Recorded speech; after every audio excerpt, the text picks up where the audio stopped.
Genesis chapter 7.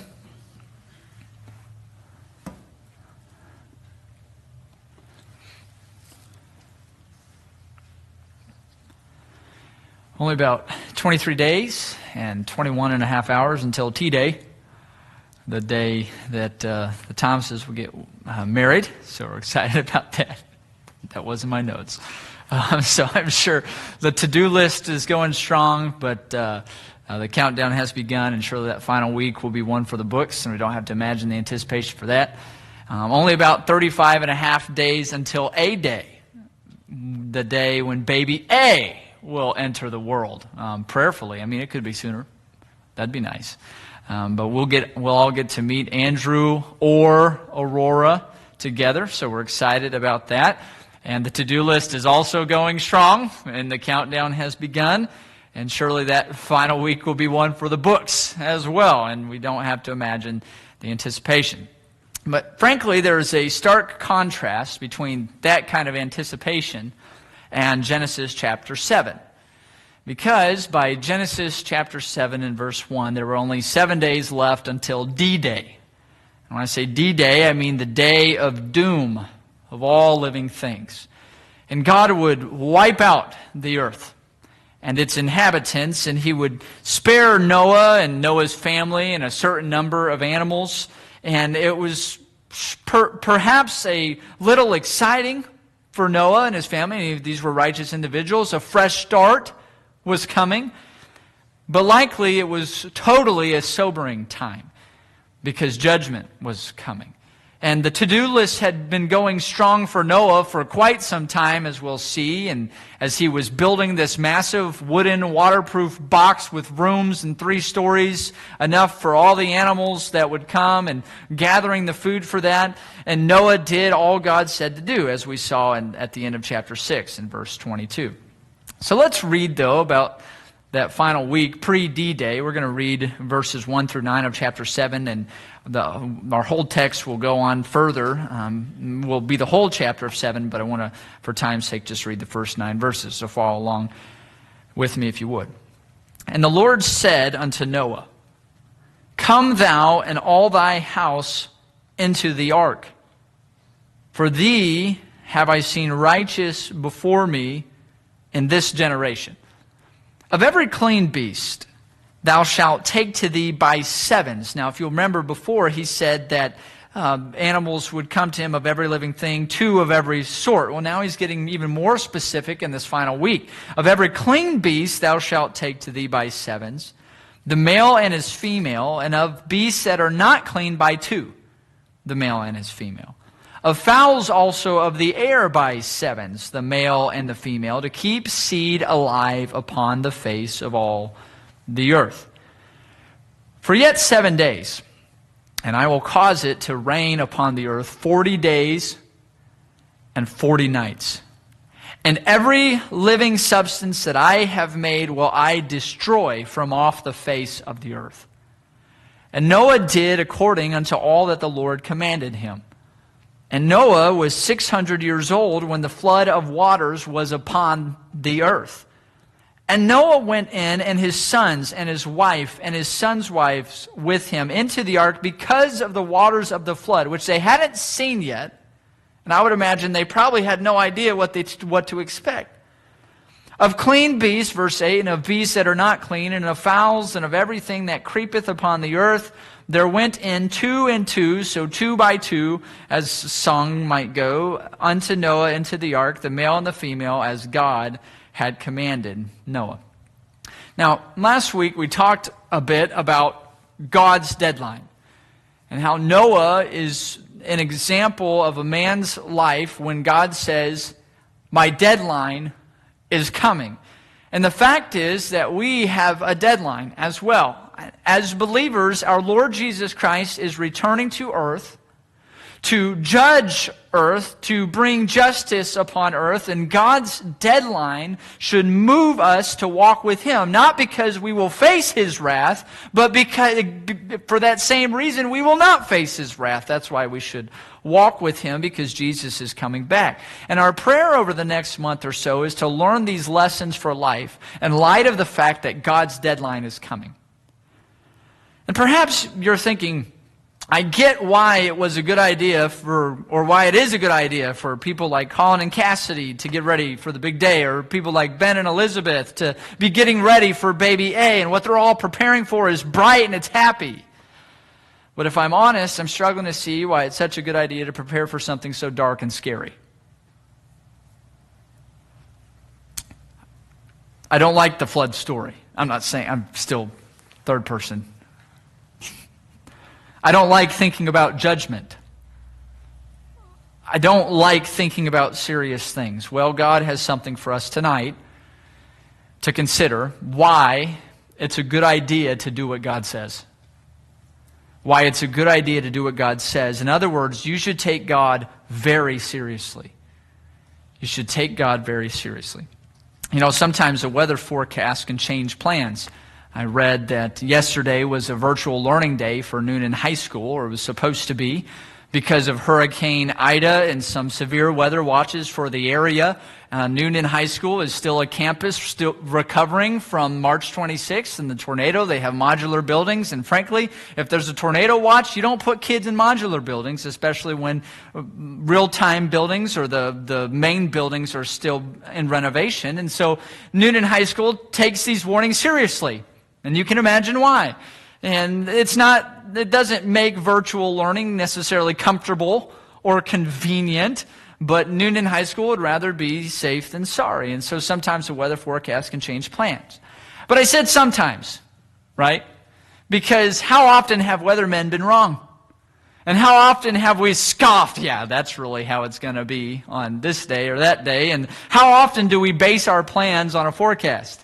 You know, the Jack's first soccer practice was supposed to be Monday evening, and there was possible rain, and so I had parents texting me, asking about it. I'm coaching him again, and I just said this: unless the rain stays around or lightning strikes, we are practicing as scheduled. We will move forward with our plans. So sometimes a weather forecast can change plans, but sometimes we move forward with plans regardless. God gave Noah a weather forecast. And Noah had no precedent for this forecast whatsoever. No precedent, no history, no meteorology.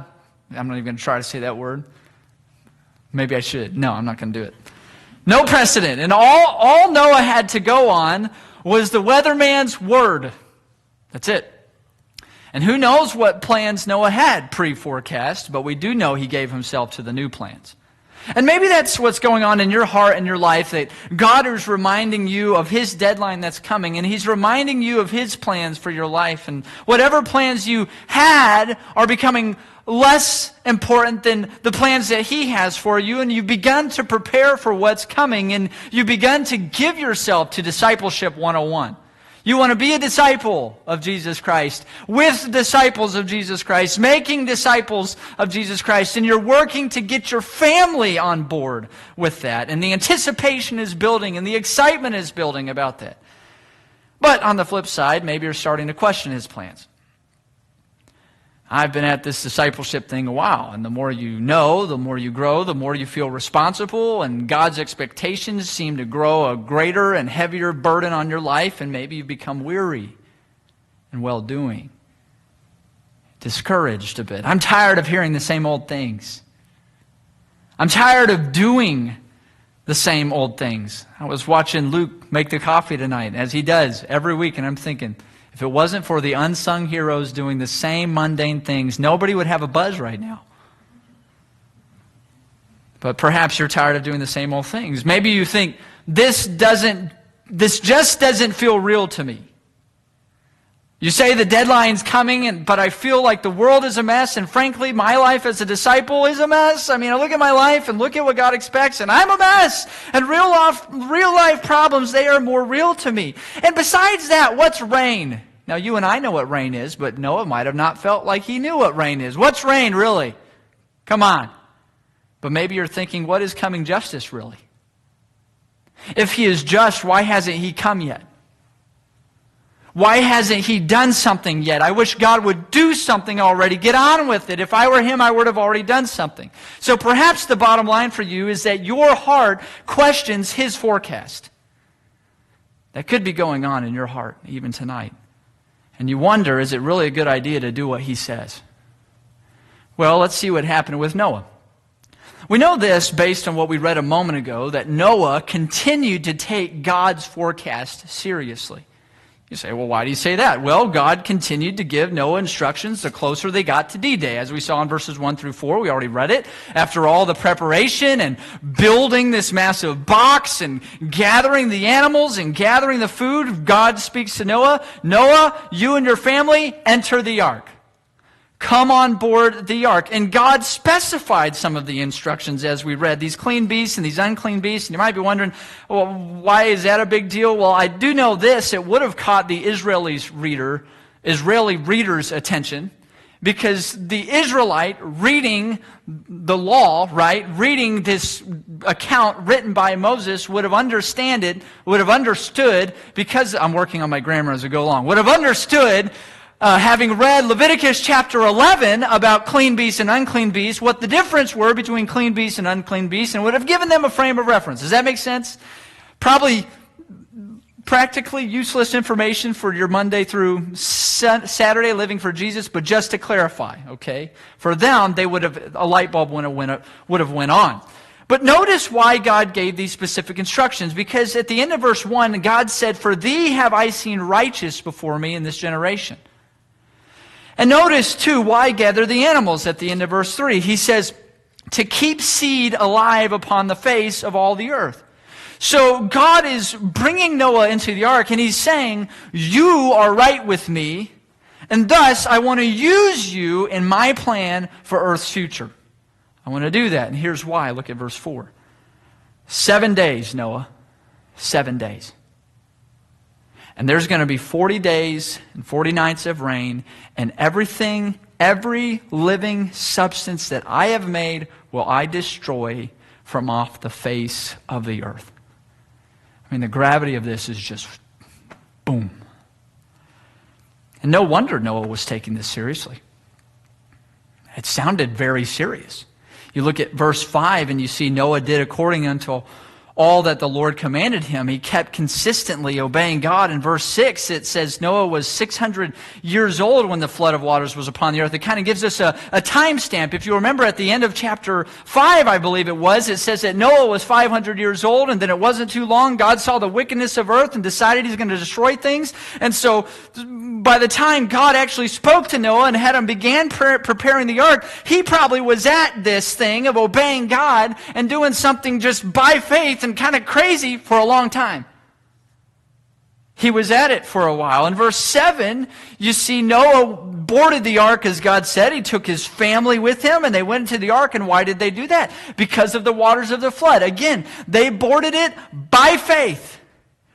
Never seen a drop of rain a day in their life, likely, but they still got on the ark because God said the waters of the flood are coming in 7 days. And you look at verses 8 and 9, and you see that all the animals he brought aboard the ark, they went to Noah and the ark, just as God had said. Noah obeyed God completely. He took God's forecast seriously.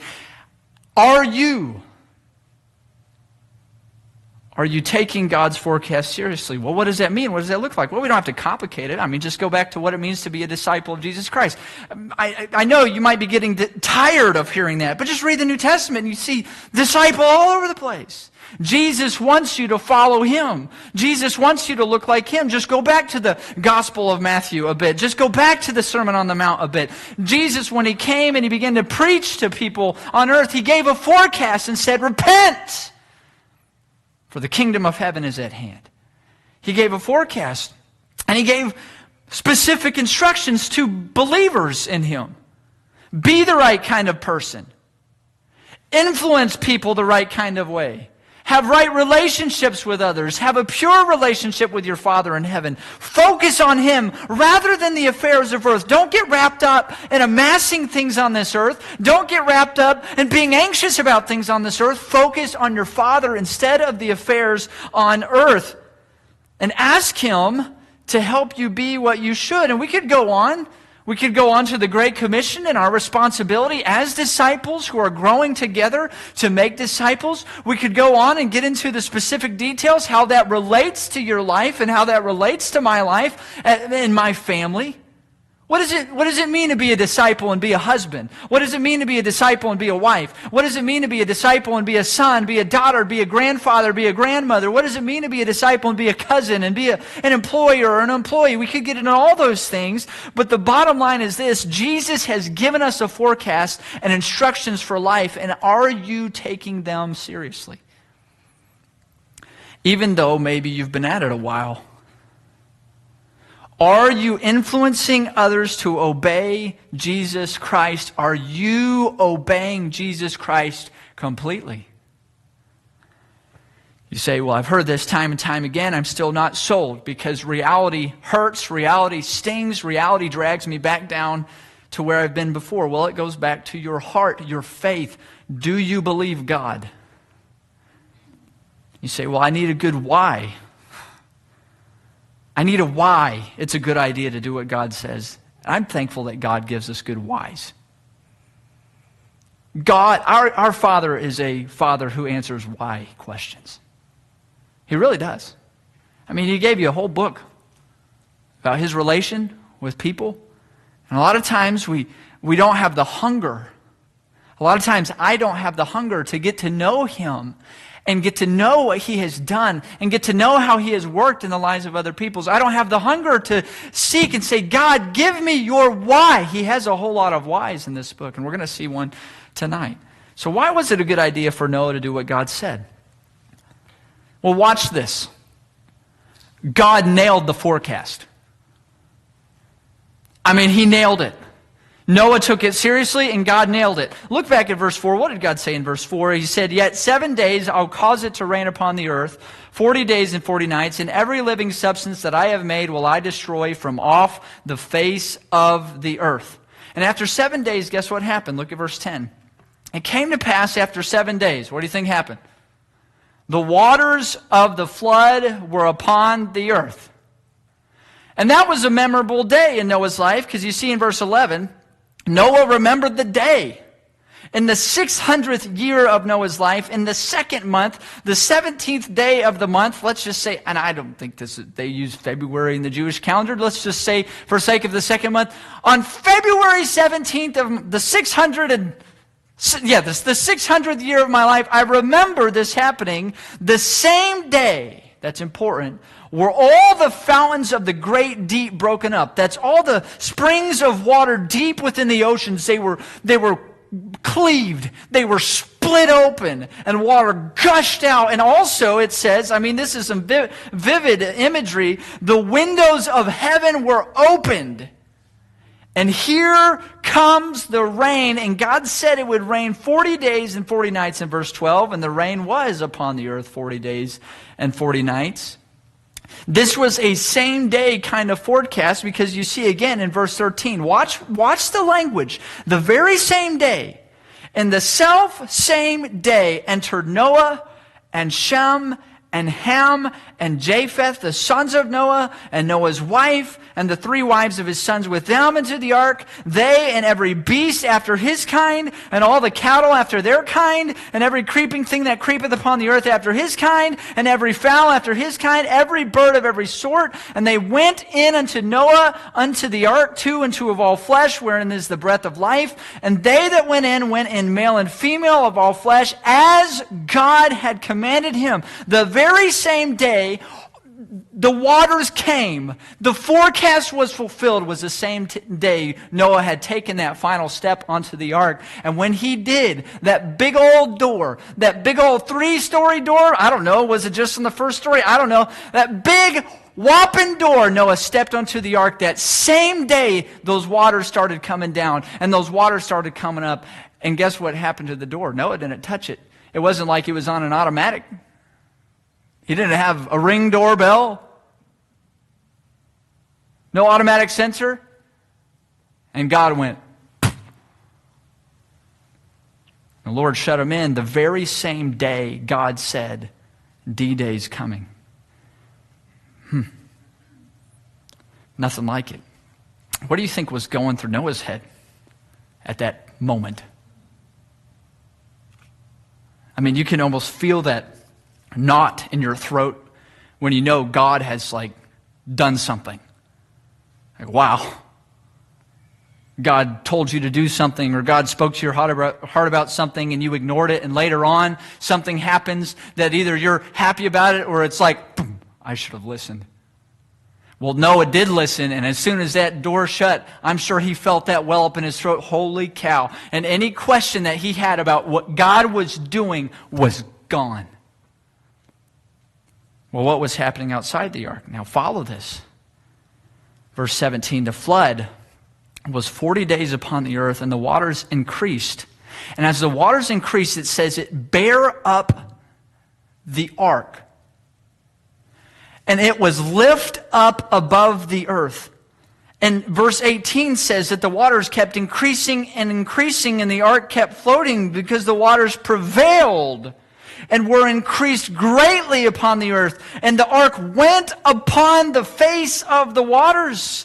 And the waters covered everything, because you get to verse 19. The waters prevailed exceedingly upon the earth. And all the high hills that were under the whole heaven were covered. At 15 cubits upward did the waters prevail. That's 22 and a half feet about. And the mountains were covered. That means Everest was buried by 22 and a half feet. The waters are covering the whole earth. And here's this waterproof box that Noah obeyed God and built and boarded, and it's just floating across the top. But here's the thing, it's floating across the top of a tomb,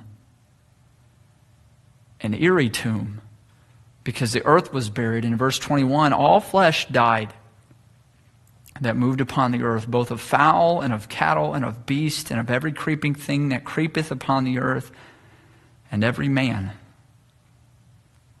all in whose nostrils was the breath of life of all that was in the dry land, died. It was a total apocalypse, because verse 23, every living substance was destroyed, which was upon the face of the ground, both man and cattle and the creeping things and the fowl of the heaven, and they were destroyed from the earth. Well, it's almost a total apocalypse, because the end of that verse, it says, and Noah only remained alive, and they that were with him in the ark, and the water stayed around for 5 months. The waters prevailed upon the earth 150 days. Are you seeing this? That God said to Noah, come into the ark. You've been working on this a long time.